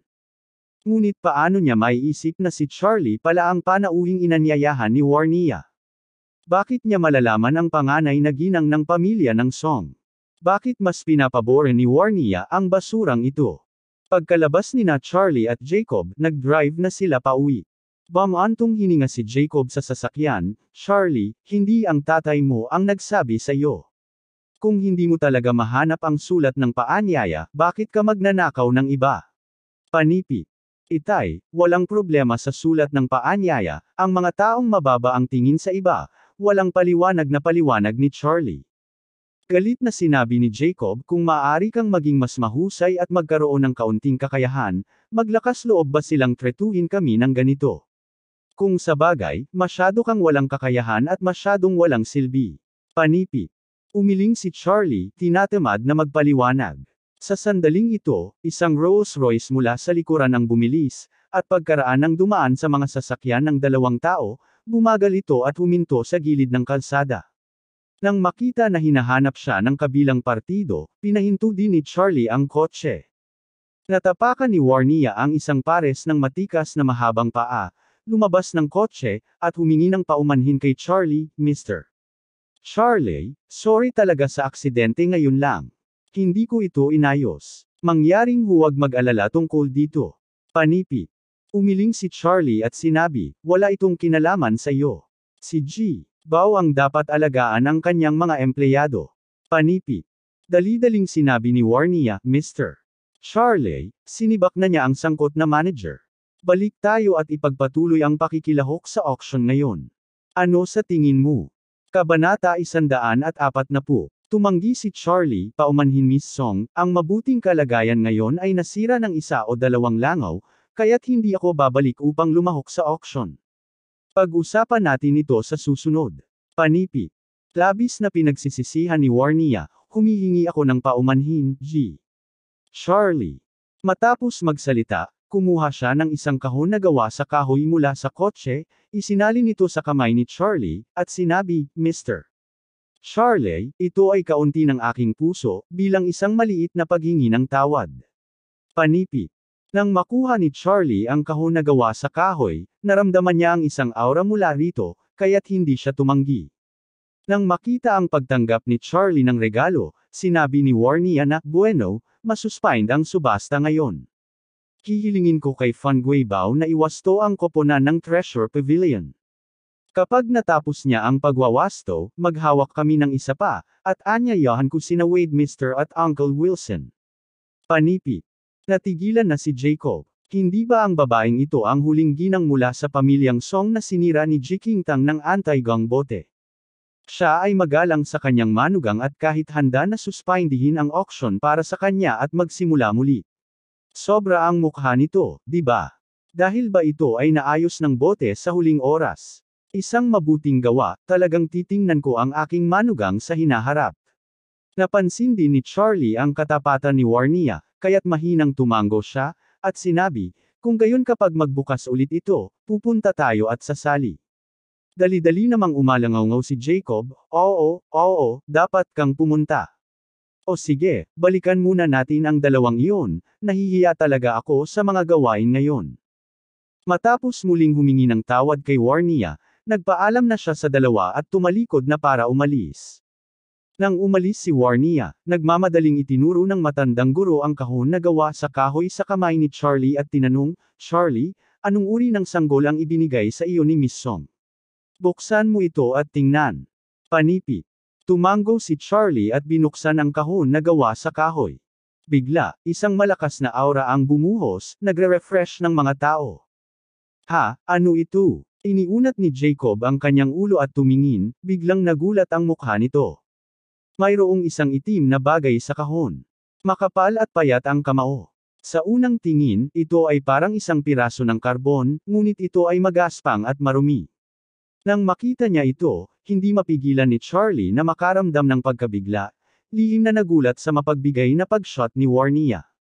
Tiningnan ni Jacob ang itim na paga, at tiningnan ito, ngunit hindi makita kung ano ito, at nagtataka na sinabi, akala ko ito ay isang mabuting sanggol, ngunit hindi ko inaasahan na ito ay isang piraso ng kahoy. Panipi. Umiti si Charlie at sinabi, Itay, kahoy talaga ito, ngunit napakabihirang. Nagulat pa si Jacob, ang aking manugang, ano ito? Sinabi ni Charlie, ito ang kidlat na tumatama sa kahoy. Nabuo ito ng mga puno na nahulog sa panahon ng bagyo. Narinig ni Jacob ang tungkol dito isa o dalawa dati at mabilis na nagsabi, ngunit ang ganitong uri ng kahoy ay madalas na nakikita kapag kumulog sa mga bundok. Paano ito magiging mahalaga? Panipi. Umiti si Charlie at sinabi, Itay, ang mga ordinaryong punong tinamaan ng kidlat ay syempre makikita kahit saan. Ngunit ang seksyong ito ng kahoy na tinamaan ng kidlat, kita mo, ito ay nasunog at itim na jade, agad na nasusunog sa ilalim ng napakataas na temperatura, na nagpapahiwatig nito. Ang lakas ng kulog ng langit ay napakalakas, natatakot ako na ito ay isang malaking kulog na bihira sa daan-daang taon. Panipi. Bilang karagdagan, ang seksyon na ito ng kahoy na tinamaan ng kidlat ay itim at may kantab, na may mga mahinang pattern ng linya ng dugo, na nagpapahiwatig na ito ang puso ng kahoy na dragon ng dugo, ang hari ng kahoy, at mas bihira ito. Narinig ito, masungit na sinabi ni Jacob, hindi ako naniniwala na ang isang piraso ng kahoy na tinamaan ng kulog ay nagkakahalaga ng napakaraming pera. Lahat ng kasinungalingan. Ang totoong halaga ay isang anti-gang relic ng kultura. Kung ang iyong kahoy ay pinahiran ng Lord Shenlong, marahil ay nagkakahalaga ng dalawa pa. Panipi. Umiti si Charlie. Ang uri ng bagay na ito ay may mataas na halaga. Hindi lamang ito mayroong sapat na espiritual na enerhiya, ngunit maaari rin itong pino ayon sa mga tala ng siyam na malalim na lihim na langit. Gayunpaman, natural na hindi maunawaan ni Jacob. kaya hindi gaanong ipinaliwanag sa kanya ni Charlie at itinabi ang kahon.